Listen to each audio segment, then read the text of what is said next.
guys okay? I paced like 6 miles back there. I just want you to know that. One of my main guys is not here, and if he was here, he would say, "Whoa!" and everyone would respond, "Whoa!" So, listening to the speakers, technology is not my strong point here. Let me tell you something. This is being on stage at TED.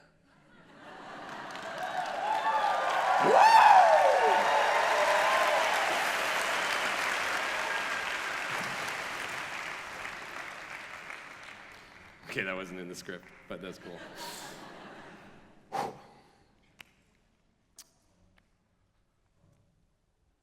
Bang. The left uppercut comes out of nowhere. It lands right underneath my chin. It literally lifts me into the air, and it slams me to the ground. I'm at the lowest I've ever been, my darkest moment. And somehow, I managed to roll to the side, get onto my knees, put my hands to the ground, to push up and rise once again. Boxing changed my life. Before I found boxing, I was an obese kid, I was a high school dropout, and I was well on my way to a life of crime. And it was boxing that taught me how to rise again after getting punched in the face. Boxing's known as the sweet science. It can take weeks, months, and even years to learn, let alone understand. And don't worry, at the end of this talk, I'm not going to have you guys stand up and punch each other in the face. Absolutely not. Today, I'm simply going to try as best I can to give you some of the insights that I've learned from boxing and the repeated punches that I've taken. So at its core, boxing is quite simple.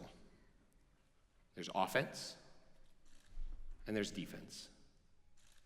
In the ring, your opponent's offense are their punches, and broken down even further, there's straight punches, the jabs and the crosses, and inside punches, the hooks and the uppercuts. These are the things that hit you, that rattle you, that can take you down. Whether it's a one-punch knockout or a series of little punches that can break your defense and rattle you to the core. It's this offense that's often thought about when we hear the word boxing. However, it wouldn't be much of a fight without your opponent having some impressive defense. And interestingly, as much as I've tried to perfect my offense in the ring, it's been the defense that's helped equip me for the punches that life has thrown. I want you to consider 3 different types of defenses: hands, head, feet. These are my go-to ways to work defensive magic in the ring. It's like my toolbox. But what are they? Hands. Hands is when you parry or when you block. It's when you deflect or shield a big blow. It's your throwback. It's like a counterpunch. It's all about not getting hit and making sure your opponent thinks twice before attacking again. It's your reaction in the ring. Head. Your slips and your ducks. This is when you move your head to the left or to the right, or you come underneath a big haymaker punch. It's about your strategy. It's about your know-how of trying to figure out what's coming next. It's your confidence, your inner voice. It's your positive mindset in the ring. Feet. Foot movement is the step back. It's the pivot. It's changing angles so you have a different vantage point. And when you can see things differently, things change. It's your perspective in the ring. Now, these defenses have served me well in boxing. And I feel over time, I've actually been able to apply them to life as well. And let's face it, there's nobody out here that doesn't face challenges. And it's often these challenges that mirror the punches in boxing. So, let's talk about those punches. First, we have the straight punches, the jabs and the crosses. These are the ones that are out in front of us, at outside range. We can usually see them coming. The jab, the lead side punch, it's my volume punch. It's the setup punch. If I don't watch out, this one's gonna wear me out. The cross is my offside punch. It's kind of like the jab, but more powerful. And if this thing lands, it's gonna leave a mark. I like to think of these straight punches like the annoying things in life, the small stuff. The things in life we don't have a whole lot of control over, like car breaking down, boss or coworker getting under your skin, being on a diet and not being able to walk past that Cinnabon location on my way home. So how do you deal with these straight punches? Hands, head, feet. Hands, we have the parry, the deflection of the punch out of the way. It allows us to move the challenge out of the way and keep moving towards our goal. And every parent out there knows all about this. Every parent knows all about picking their battles when raising kids. Head, the slip.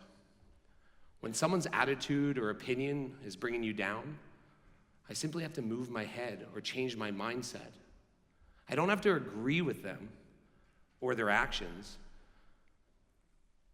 but I do have to have a positive inner voice. And this gives me a chance to have a level of compassion, to understand that everybody throws their straight punches a little differently. Feet, the step back. A straight punch is coming barreling down the tunnel, about to smash me in the nose. I just have to step back. I don't want to lean back and get myself caught up on the ropes, but I do want to step back and assess the situation. Imagine there's a less skilled coworker and they get the job instead of you. I need to step back in that situation. Perhaps it's a great opportunity to go get the additional training you've been wanting to do. Perhaps this wasn't really a good job in the first place. And perhaps I have to pivot and go in a completely different direction. It's by gaining that perspective that allows me to stay in a space of abundance, and I don't let those straight punches ruin my day. Hands, head, feet. But then it gets personal. Inside punches. The hook comes from the blind side. Every core muscle in the body is fired to land this thing across your chin. It's hard, it's powerful, and if you're not careful, it will knock you out. Enter the uppercut. Now, the uppercut can hit in the solar plex, but it's usually the chin. And it's a small target. But if this thing lands, it drops you. It literally can lift you into the air and slam you to your lowest, weakest position. The uppercut is life-changing. These inside punches often resemble things in life like troubles with relationships, sickness, personal defeat. So how do you deal with these personal attacks? Hands, head, feet. Hands. Sometimes you get lucky and you can block these inside punches. My mom, she blocked 3 uppercuts of cancer when I was 7, 9, and 11. She used her hands and blocked and counterpunched every time she was hit. And today, after 20 years of being cancer-free, she's in the crowd today. Hi, Mom.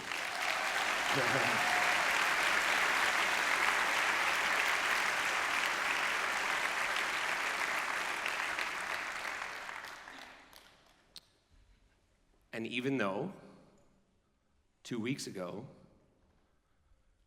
she found a new lump on her chest, she knows that she's a strong boxer with incredible defense, and she's gonna kick cancer's ass. Yes.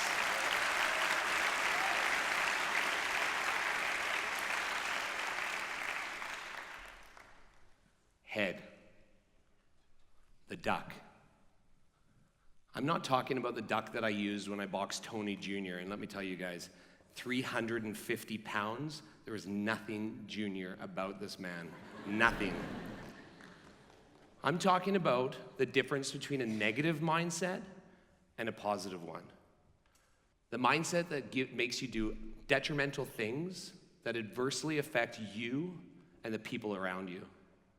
The one that makes you look in the mirror and say, I hate you. It's that negative inner voice that results in those inside punches landing. Head movement is when you start to make those punches miss.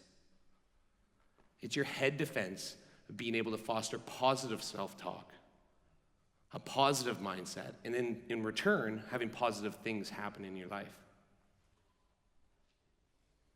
Feet, the step back, the perspective. Sam, a 25-year-old member at my gym, he fell 3 stories onto his head when he was working as a window washer downtown. When I went to go visit him, he was a quadriplegic. This is a life-changing uppercut.